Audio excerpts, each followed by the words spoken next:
ভাতিজা, তোমার একটা কথা জিজ্ঞাইতাম চাই। জিগান।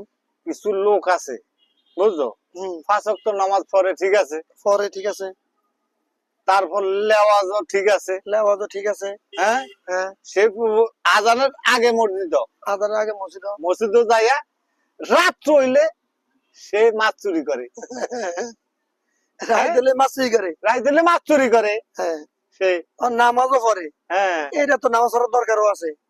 আর ওই যে ওই পাঞ্জাবি গায়ে দেয় লেবাস, ঠিক আছে, এটাও দরকার আছে। হ্যাঁ, আর মাছ চুরি করে হেডো আর খেসালত খেসালত, খেসালত ও এগুলি খেসালত, নামাজও করবো, সবই করবো, কিন্তু খেসালত তো আর ভালো কথা না। আচ্ছা, এই জন্য ওই যে আগের থেকে যে খেসালত ছিল চুরির খেসালত, হ্যাঁ, ওই চুরির খেসালত কিন্তু এই লোকের রয়ে গেছে, রয়ে গেছে, হ্যাঁ। আচ্ছা, কিন্তু এনে আপাতত ঠিক আছে, হ্যাঁ, ফরেজ গাড়ি তো ঠিক আছে, সবই ঠিক আছে, কিন্তু মানুষ তো হলো খেসালত পরিবর্তন করতে পারে না। কিছু মানুষ হলো অভ্যাসের দাস।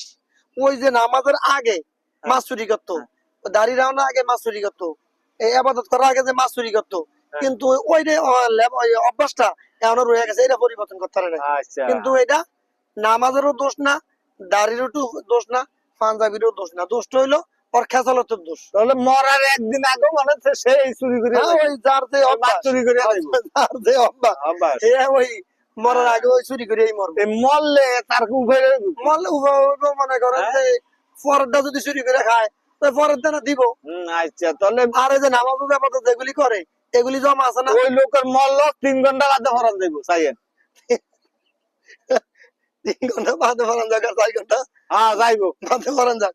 এই বেড়ে যে মনে করেন নামাজ আপাতত করে, এই আপাতত গুলি জমা আছে না, তো ওই যেটা চুরি করে এটার দানা দেওয়া লাগবে না, এটাই আপাতত এনতেন দিয়া নাতি পূরণ করে দানা দিব। ওই 3 ঘন্টা পরে মারা যাইবো, মরার পরে 3 ঘন্টা পরে মারা গেলে ওই গাঁটি পূরণ করে ওইটা দিয়া পূরণ করবো। আচ্ছা, ও আর কোনো কথা আছে আপনার? না, আর কি কমু, তাহলে কথা ওঠেন। ঠিক আছে।